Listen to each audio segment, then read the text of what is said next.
Huwag mong ipilit ang sarili mo sa isang taong hindi na pala interesado sa'yo. Alagaan mo rin ang sarili mo, idol. Ipakita mong kaya mo rin kahit wala siya. Lahat tayo may halaga.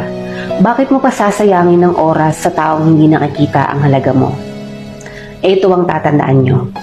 Kapag yung mahal nyo biglang nagbago sa'yo, yung kaya ka na niyang tiisin, yung kaya ka na niyang hindi kausapin at hinahayaan ka na lang niya, asahan mo meron na yung ibang pinagkakaabalahan. Meron ng ibang nagpapasaya sa kanya kaya kanya natitiis. Huwag mo nang kulitin. Dahil kung totoong mahal ka niyan, kahit gaano pa siya ka-busy, hindi ka niya kayang tiisin. Real talk lang yan. Magising ka sa katotohanan.